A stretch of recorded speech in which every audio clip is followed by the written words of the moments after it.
privet hedge.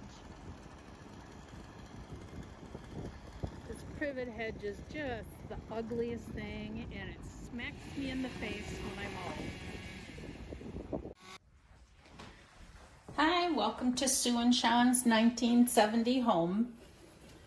Last week I had taken some of these branches from a couple of shrubs that we had cut down in the front of the house. They were way too overgrown. I left the cuttings, the branches, we cut them off. It took me a couple of days to get them gathered together and they looked dead. But I soaked these in water with a little bit of root boost as well, which my husband tells me, and rightfully so, I was doing it wrong. The instructions are on the back. But I soaked them in water with the root boost just to get some water up into it.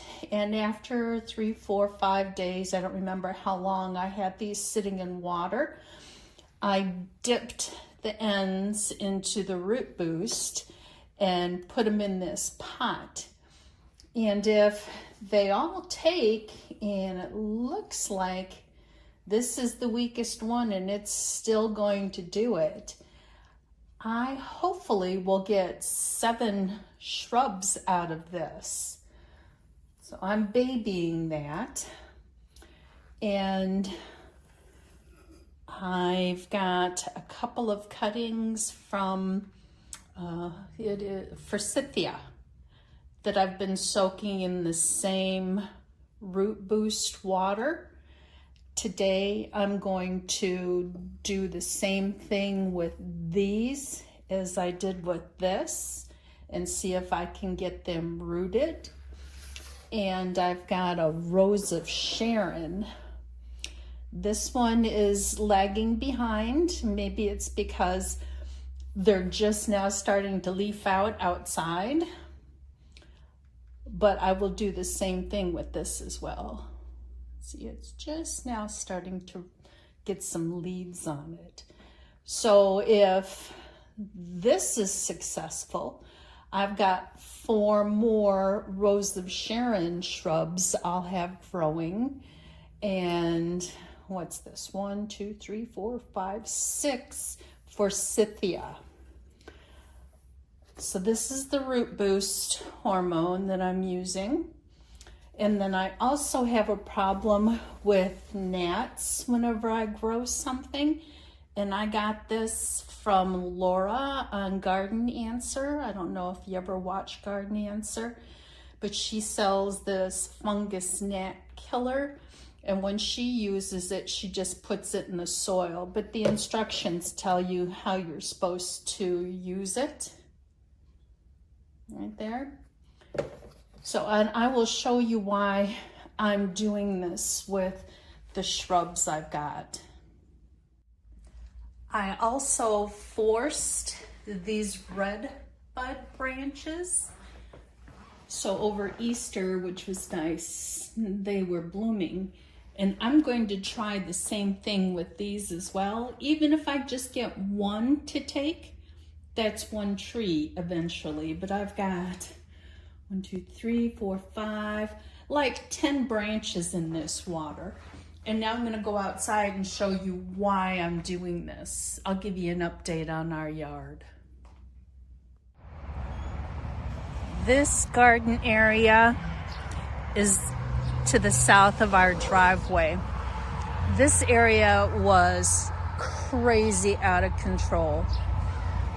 Down here on the ground, the little green leaves you see coming up right here are burdock. And I know burdock root is really good for you, but when these get mature, they make cockleburs. As you can see, we've got hundreds and hundreds of burdock.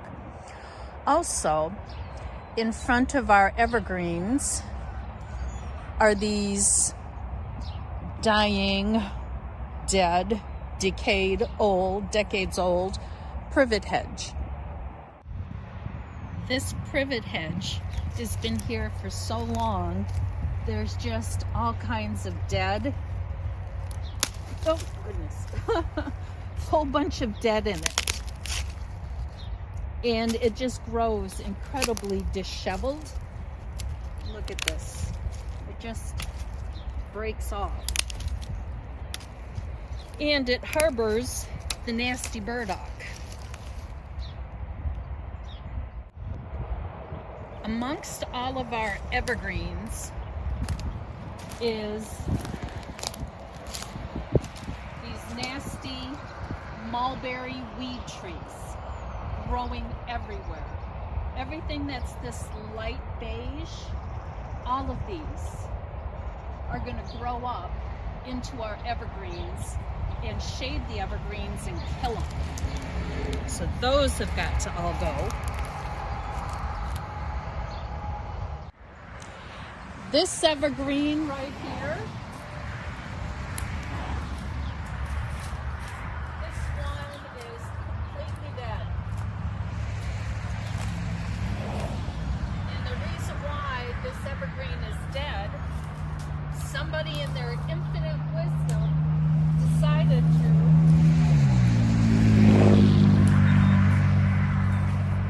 plant redbuds in between all of these trees. We're going through and Sean's been cutting all this dead growth off the trees so I can get in here and mow and weed whack.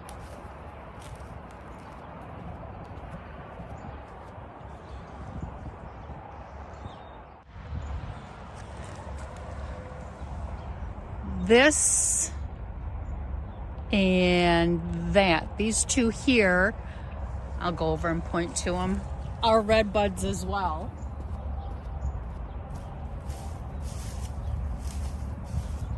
So this one and this one are redbuds, and there's another two redbuds here, and they're deciduous and they grow really big and they shade our evergreens.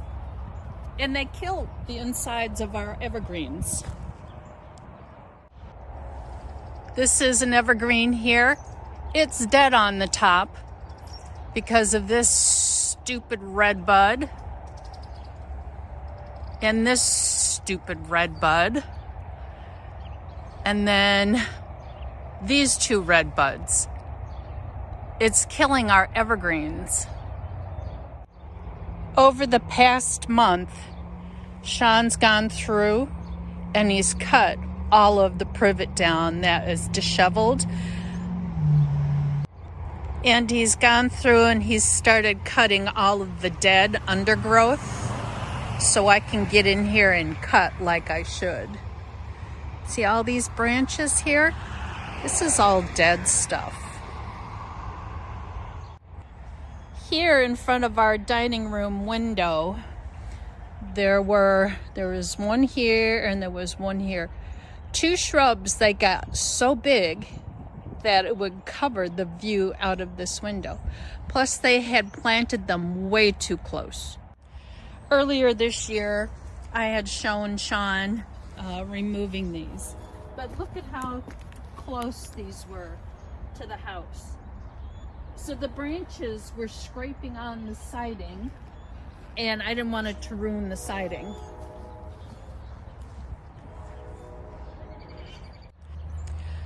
Last year, Sean and Todd cut this huge oak tree out. If you watched our videos, you saw that this area was overgrown. I've got a video showing how overgrown this was with vines. This whole area here to the road, well, to the ditch, was weed trees.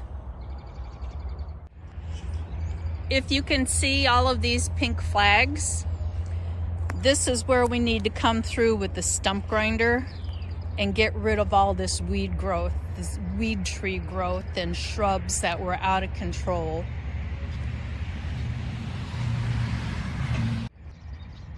Amongst all this overgrowth was the dead tree. We couldn't even see it. It was all over, just like 20 feet long of a dead stump. You'd think cutting down a tree, that would be the end of it, but these weed trees just don't want to die. There's already growth coming up. On the left is one of those nasty weed mulberries. Look at how big it got. It's huge. And there's a whole bunch of them out here. A whole bunch of those weed mulberries.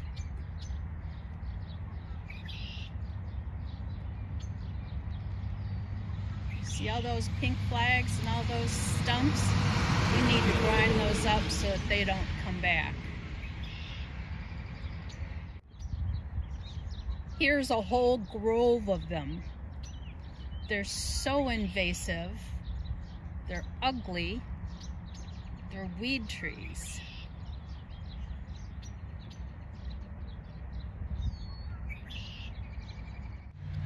Right there was one of those, well, I guess in its heyday was another one of those pretty redbuds, but it was dead. We're going to be installing a 6-foot privacy fence. It's going to go this direction, stop here, and then it's going to come to the garage.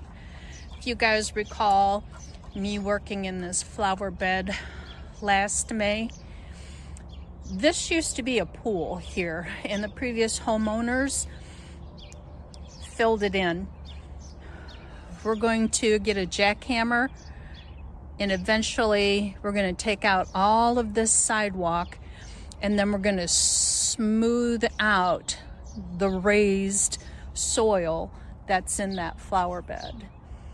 So the reason why I'm starting the shrubs is I had a number of them back here in the back of the pool, and since we're going to be digging this up, it's going to become a disaster here, and I'm going to have to move all my flowers, or majority of my flowers.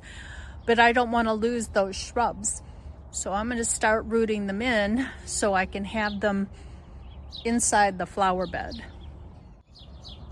This area is going to be reworked as well. This is all going to have to come out. The fence is going to come to the corner of the garage, and we're going to have a little shed here.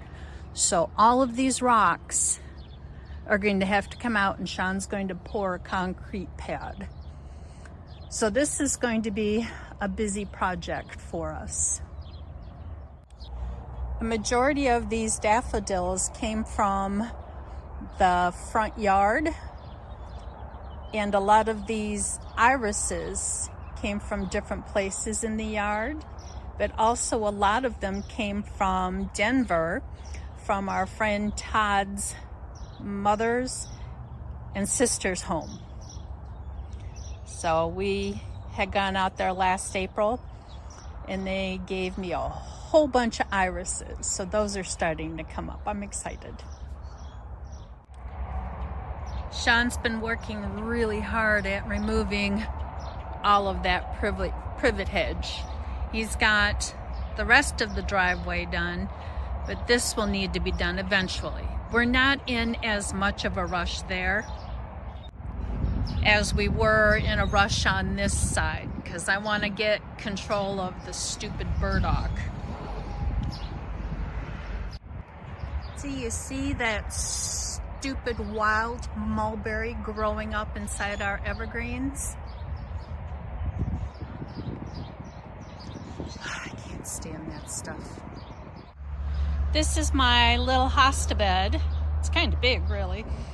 And you guys know that I can't stand mowing around stuff, so I took hostas from all around the yard where it was growing and put it in this area right here. Over there are some daffodils that I didn't get last year. I'm going to transplant those into here as well. Because if you guys know me, I can't stand mowing around stuff. I just want it easy. This is 4 acres. It's hard to mow. I don't like mowing around stuff if I don't have to. I know you feel me. These rock beds around our yard, I'm just at wit's end. I mean, who puts rocks this size in a flower bed? I mean, look at these. Look at how big those are. Those are huge. And they've been here for decades.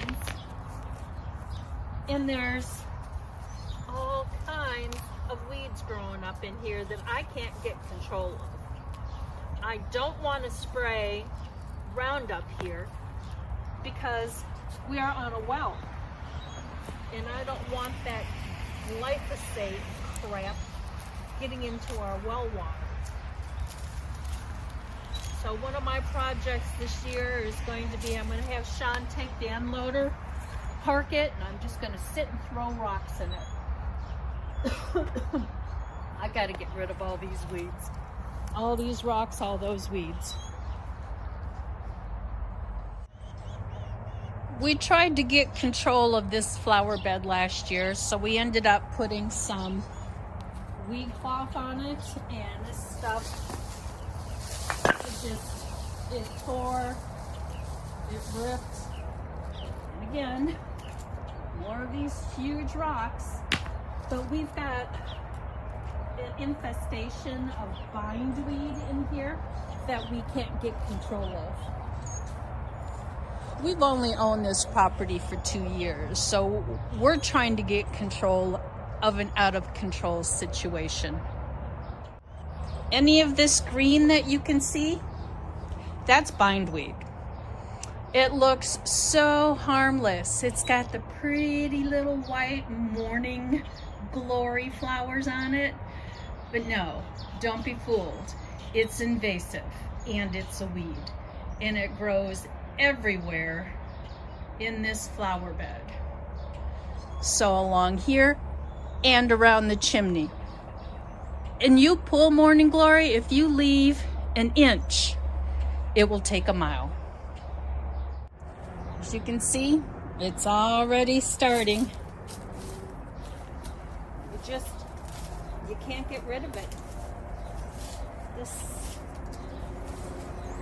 I don't know what to do.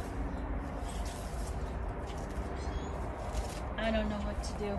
And even if you try to use like Dawn dish soap and vinegar, nope, that doesn't do it. This root boost has a lot of warnings, a lot of cautions. First aid if you get it in your eyes, on your clothes, if inhaled, if swallowed, environmental hazards, directions for use. So I'll let you read all the instructions. You can probably go to the website. I'll see if I can find a link. And it tells the best type of cuttings to use, time to take the cuttings. So I am going to see if I can get these plants rooted. So this plant was part of the branches from the 2 shrubs that were in front of the dining room window that got so big that it covers the window. This looks happy. They were just sticks when I put them in water. So they're starting to leaf out. I think I'm going to be successful with that one. I don't know if you watch Laura on Garden Answer. This is a great product. It is a seedling mister. And what's great about it is it's got a weighted, you can't hear it. There, you hear that rattling? I know it's water sloshing. That click, click, click. There's a weighted tube in here. So no matter what direction you put this mister in, it's got a weight on the end so that the weight end is in the water. But you use this to spray your seedlings. I'm going to work on my Rose of Sharon first. No leaves. I'm going to break off that leaf right there.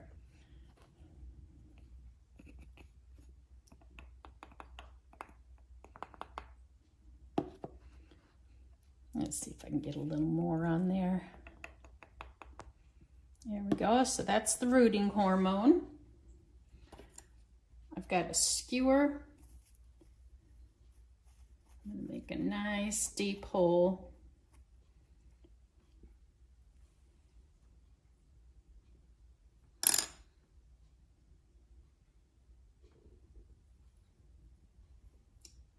I've already moistened all of the soil here, and the instructions on the root boost say what to plant in.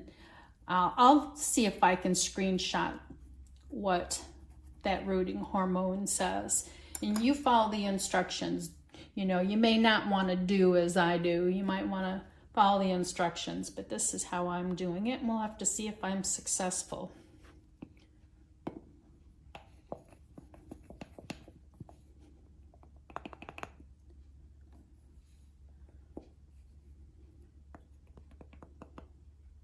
Tap off the extra.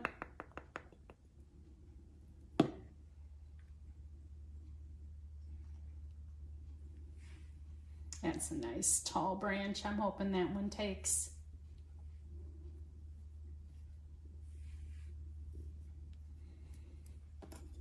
And I'll just keep working at this, and I'll show you after I'm done with all of my cuttings. This one's going to make a big mess. I just know it. I had two of my granddaughters in 2022 came over, and we painted these pots. Isn't that cute? This one was Zoe's, and this one was JJ's. Her name's Jade, but we call her JJ. I've got my soil filled with moistened, I've got the soil moistened, and I've got the natural. Now these buds are gonna fall off because they're incredibly delicate. Let's see if I can untangle something here. Now, if one of these bloom, that'll be fantastic. Now this one, I don't know about that one. Maybe I'll set that one aside. Let's see, this one looks pretty healthy. There we go. And these containers are just going to be nurseries to start off with. And once they start rooting and get bigger, then I will transplant them into a bigger pot.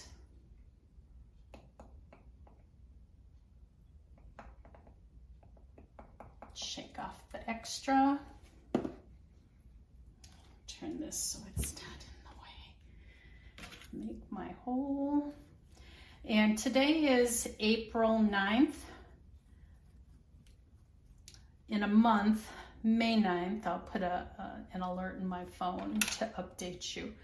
Of course, they won't have the purple flowers on them because they'll be done blooming by then.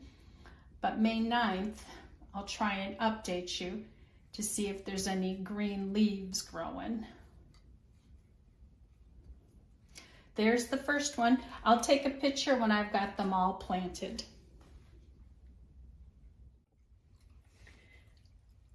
My marigolds from last year, when they went to seed, I gathered a whole bunch of seeds, and I've started them in a pot. Each one of those is going to be a plant. So when they get a little bit bigger, I will transplant them into another container and then let them grow bigger. Since our house is brown, marigolds look really good with this house. I'll show you how this mesto works. There's a fill line. It says max right there, but I took a Sharpie so I could see it better. And you pump it up. It says about 16. And if there's too much pressure, you just use this little cog right here, and you can listen to the air escape. Let me pressurize it again. This sprayer, though, is really good to use on your seedlings. I grew butternut squash last year, and I harvested the seeds from the squash that we had last week or 2 weeks ago. And I've got 2 seeds in each one of these little pots. I'm not hopeful. I think I let them dry out too much, but I'll keep trying.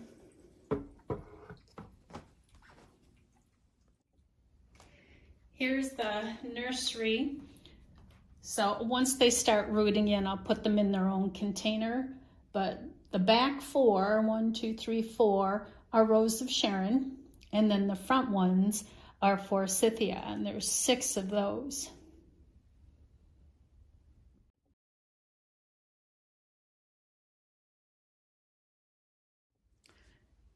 And here's my redbud nursery. Let me move my Sansevierius so you can see the red buds a little bit better.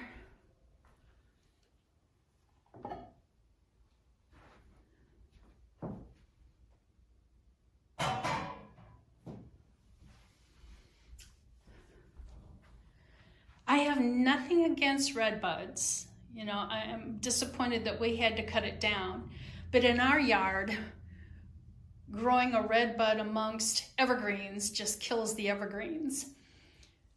So if one of these takes, I will call that a success.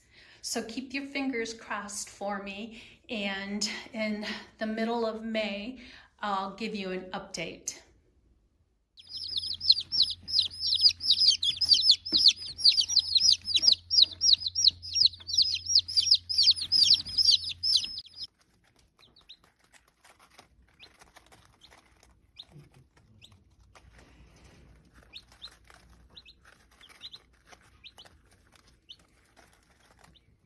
The rooster is the one right there. They used a marker on his head.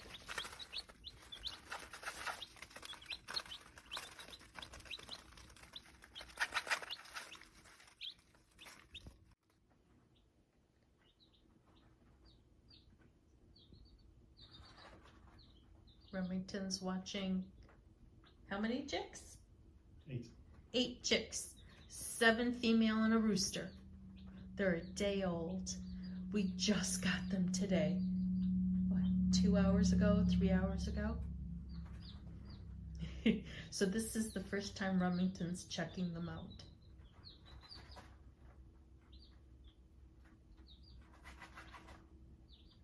For being a day old,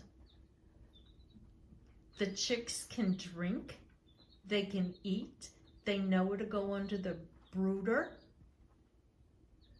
and to stand on the little roosting. They're a day old.